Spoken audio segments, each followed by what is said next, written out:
नमस्कार दोस्तों, इन्वायरो अकेडमी पे आप सभी का एक बार फिर बहुत बहुत स्वागत है।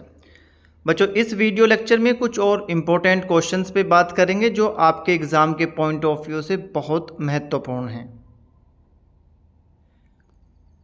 हमारा पहला क्वेश्चन है, which country is in the process of setting up the largest integrated solar wind energy park of 30 gigawatt capacity. सही आंसर है इंडिया। इंडिया जो है आजकल रिन्यूएबल एनर्जी पे काफ़ी काम कर रहा है और हमारी कोशिश है कि हम फॉसिल फ्यूल्स पे जो हमारी डिपेंडेंस है वो धीरे धीरे कम हो। इसके लिए एक इंटीग्रेटेड एनर्जी पार्क जो है लगाया जा रहा है। 30 गीगावाट इसका कैपेसिटी है।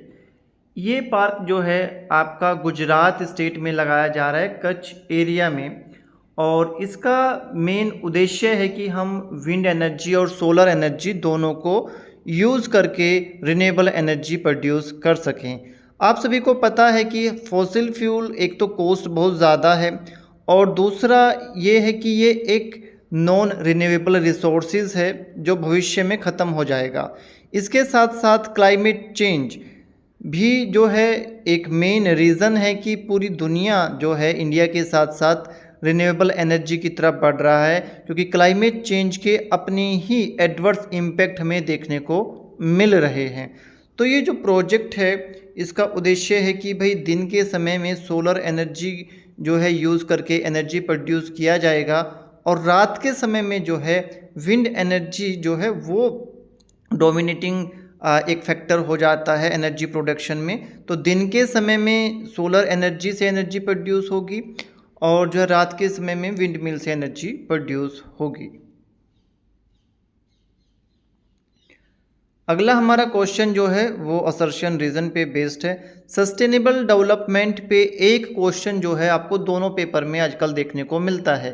पेपर 1 में भी एक क्वेश्चन हमें मिल जाता है और पेपर 2 में भी एक क्वेश्चन हमें यहाँ पे मिल जाता है। असर्शन दिया है, there has to be a integrated approach to achieve the target of sustainable development goals. और रीज़न इन्होंने दिया है, many of the sustainable development goals are interconnected. दोनों स्टेटमेंट सही हैं और ये इसका जो है सही एक्सप्लेनेशन भी है। अगर आप सस्टेनेबल डेवलपमेंट गोल की बात करें तो सस्टेनेबल डेवलपमेंट गोल जो हैं वो काफ़ी हद तक एक दूसरे से रिलेटेड हैं।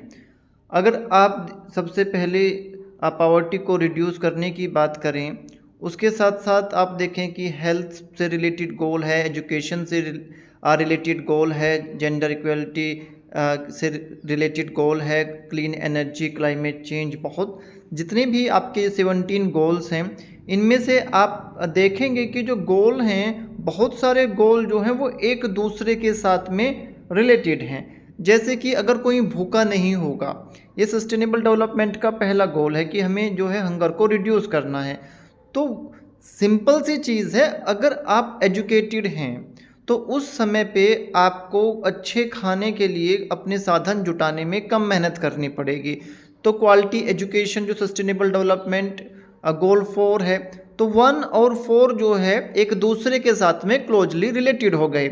इसी प्रकार से जो है आपका गुड हेल्थ जो आपका सस्टेनेबल डेवलपमेंट गोल 3 है, तो ये भी इंटरकनेक्टेड हो गया। अगर आप भूखे नहीं हैं और आप एजुकेटेड हैं तो आपकी हेल्थ जो है आप उसी के अनुसार उसकी देखभाल करोगे। आपको पता होगा कि भाई आपको अगर कोई बीमारी हुई है तो उस बीमारी का हमें इलाज कराना है।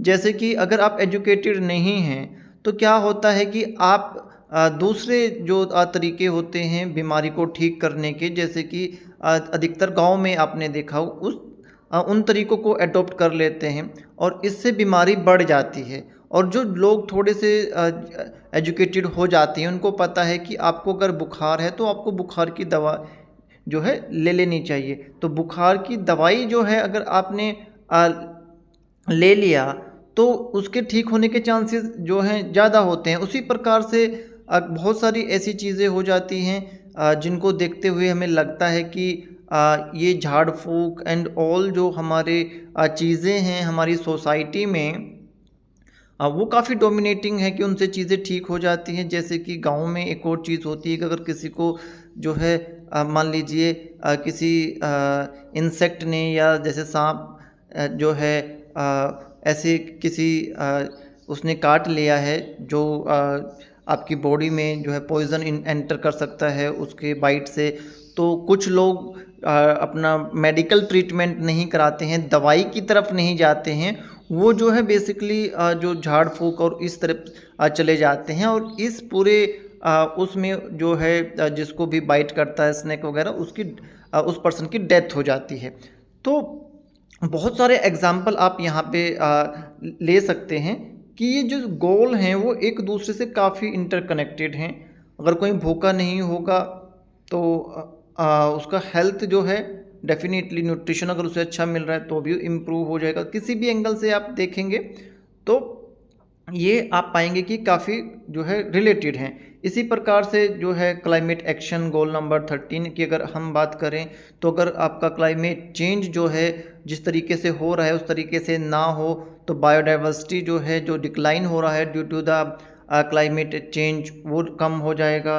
और जो है आपका क्लीन एनर्जी जो है वो भी आपका एक आजकल डोमिनेटिंग सोर्स बनता जा रहा है। बट क्लाइमेट चेंज की वजह से उनमें भी फ्लक्चुएशन आता है। कभी बारिश हो गई, कभी जो है विंड डोमिनेट हो गई, कभी विंड बिल्कुल नहीं चल रहा है, कभी सोलर इंटेंसिटी ज़्यादा हो गई, कभी कम हो गई। इस तरीके से देखें तो जो फ्लक्चुएशंस हैं हमारे क्लाइमेट में उसकी वजह से एनर्जी प्रोडक्शन भी कहीं ना कहीं पे प्रभावित हो जाता है। उसी प्रकार से हाइड्रो का भी एग्जांपल आप ले सकते हैं कि अगर बारिश नहीं हुई तो हाइड्रो जो है आपके प्रोजेक्ट काम करना बंद कर देंगे। तो सारे जितने भी गोल्स अगर हम देखें तो वो एक दूसरे से जो है क्लोजली रिलेटेड हैं।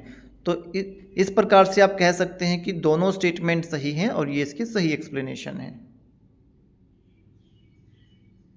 भारत का इंडिया का कितना परसेंटेज है जहाँ पे अर्थक्वेक आ सकते हैं जो वर्नेबल है अर्थक्वेक के? तो ये है लगभग 57% एरिया। भारत का 57% एरिया जो है वो अर्थक्वेक जहाँ पे आने की संभावना जो है बनी रहती है। आपने देखा होगा कि बहुत सारे एरिया में जो है हम हर साल जो है अर्थक्वेक महसूस करते हैं।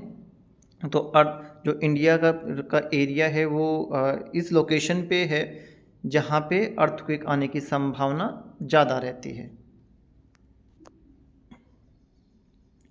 ठीक है बच्चों, तो बेसिकली इंडिया का अगर हम बात करें तो यहाँ पे जैसा भी हमने आपको बताया कि 57% एरिया ऐसा है जो जहाँ पे अर्थक्वेक आ सकते हैं। हमारा जो लोकेशन है वो टेक्टोनिक प्लेट बाउंड्री के पास में लोकेटेड है। इसकी वजह से ये होता है कि हम जो इंडिया में जो लोग रहते हैं वो अर्थक्वेक का नंबर जो है ज़्यादा हम फील करते हैं, या ये कहिए कि हमारे यहाँ पे अर्थक्वेक का जो नंबर है फ्रीक्वेंसी जो है वो ज़्यादा होती है क्योंकि हमारा लोकेशन ऐसा है कि हम टेक्टोनिक प्लेट बाउंड्री के पास में जो है लोकेटेड हैं। ठीक है बच्चों, अगला क्वेश्चन फिर से जो है असर्शन रीजन पे बेस्ड है। सॉरी, दो स्टेटमेंट दिए गए हैं और हमें ये बताना है कि दोनों स्टेटमेंट सही हैं या एक स्टेटमेंट सही है कौन। ठीक है, अगर हम देखें तो स्टेटमेंट 1 दिया गया है कि noise pollution has an adverse impact on hearing ability as well as psychological wellbeing of a person. तो अगर हम देखें नॉइज़ पोल्यूशन जो है उसका इम्पेक्ट होता है हियरिंग एबिलिटी पे और जो है आपका psychological wellbeing of a person, दोनों पे असर होता है। बिल्कुल ये स्टेटमेंट जो है अपने आप में सही है। नॉइज़ पोल्यूशन की अगर हम बात करते हैं तो नॉइज़ वैसे तो एयर पोल्यूशन में कंसिडर किया जाता है, बट अगर आप एक इंडस्ट्री के पॉइंट ऑफ व्यू से देखेंगे, एक इंडस्ट्री में अगर हम बात करते हैं तो जो लोग लगातार एक शोर में एक नॉइज़ में जो है उसके एक्सपोज़र में रहते हैं तो उनका स्वभाव भी थोड़ा चिड़चिड़ा हो जाता है ना, वो इरिटेटेड रहते हैं। इसी प्रकार से आप लोगों ने देखा होगा जो ड्राइवर्स हैं है ना। ये एक बहुत बड़ा फैक्टर आ जाता है कि जो ट्रेन ड्राइवर हैं या आपके जो है बस ड्राइवर हैं जो बहुत टाइम तक नॉइज़ के एक्सपोज़र में रहते हैं, उनकी साइकोलॉजी भी थोड़ी सी अलग हो जाती है। उनमें भी जो है इरिटेशन, वो बहुत ज़्यादा इरिटेटेड रहते हैं। इसके अलावा बहुत सारे साइकोलॉजिकल चेंजेस जो है उनमें आने स्टार्ट हो जाते हैं, जैसे कि उनका पिच जो है लाउड हो जाता है। कि जो पर्सन लगातार एक मशीन के पास में काम करता है, उस मशीन के शोर की वजह से वो हमेशा जो है अ, थोड़ा लाउड बोलता है, जिससे कि दूसरों को उसकी आवाज़ सुनाई दे। या जब वो कोई पर्सन उनसे बात करता है तो बहुत ही लाउड नॉइज़ में बात करते हैं, तो उनकी ये जो पिच है ये परमानेंट हो जाती है। और जब दूसरे पर्सन के साथ में नॉर्मल कंडीशन में विदाउट नॉइज़ भी वो बात करते हैं तो भी वो बहुत ही लाउड बात करते हैं। तो इस तरीके से हमें ऐसा लगता है कि दूसरा वाला पर्सन जो है हमारे ऊपर शाउट कर रहा है, चिल्ला रहा है। ठीक है बच्चों। और हियरिंग एबिलिटी पे तो डेफ़िनेटली जो है अफ़ेक्ट पड़ते ही हैं। काफ़ी आप लोगों ने पढ़ा है नॉइज़ पॉल्यूशन के बारे में कि भाई इससे आपका टेम्परेरी या परमानेंट हियरिंग लॉस हो सकता है अगर आप लगातार जो है बहुत तेज़ जो पॉल्यूशन में, नॉइज़ पॉल्यूशन में रहते हैं। स्टेटमेंट 2 अगर हम देखें तो जो नॉइज़ लेवल है, human perception of noise level is linear. Basically ये स्टेटमेंट गलत है, ये लीनियर नहीं होता, ये लॉगरिथम में होता है। तो स्टेटमेंट 2 जो है ये गलत है और स्टेटमेंट 1 जो है ये आपका सही स्टेटमेंट है।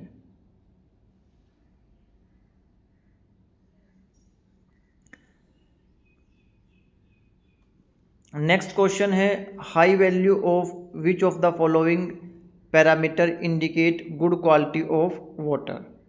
डीओ।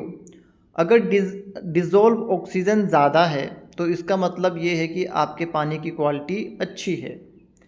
अगर आपके पानी में सीओडी ज़्यादा है तो इसका मतलब ये है कि उसमें आपका बायोडिग्रेडेबल और नॉन बायोडिग्रेडेबल दोनों प्रकार के पोल्यूटेंट ज़्यादा हैं। अगर आपके पानी की बीओडी ज़्यादा है तो आप कहेंगे कि उसमें ऑर्गेनिक मटेरियल का अमाउंट यानी कि बायोडिग्रेडेबल वेस्ट जो है वो ज़्यादा है। कंडक्टिविटी आयंस को इंडिकेट करती है कि अगर आपका जो है पानी की कंडक्टिविटी ज़्यादा है तो उसमें आयंस का कंसंट्रेशन ज़्यादा है। या आप इसको सोल्ट से भी रिलेटेड कर सकते हैं अगर समझने के लिए कि यानी कि उसमें सोल्ट कंसंट्रेशन ज़्यादा होगा किसी पानी में तो उसका कंडक्टिविटी ज़्यादा होगा। डीओ अगर कम है तो नुकसानदायक है, तो वो जो है आपकी एक्वेटिक लाइफ को एडवर्सली अफेक्ट करेगा। अगर आपका जो है डीओ ज़्यादा है तो ये आपके लिए एक पॉजिटिव फैक्टर है, ये गुड, एक अच्छा इंडिकेटर है जो आप बताता है कि आपके पानी की क्वालिटी जो है अच्छा है। तो बच्चों हमें पूरी उम्मीद है कि ये वीडियो लेक्चर सीरीज़ आपके लिए काफ़ी महत्वपूर्ण प्रूफ होगा। हम कोशिश करेंगे ज़्यादा से ज़्यादा लेक्चर इस सीरीज़ में जो है ऐड करते रहें। आप लगातार सीखते रहिए, मुस्कुराते रहिए। हमारी बेस्ट विशेज़ हमेशा आप लोगों के साथ में है, हमेशा रहेगी। God bless you. Take care बच्चों।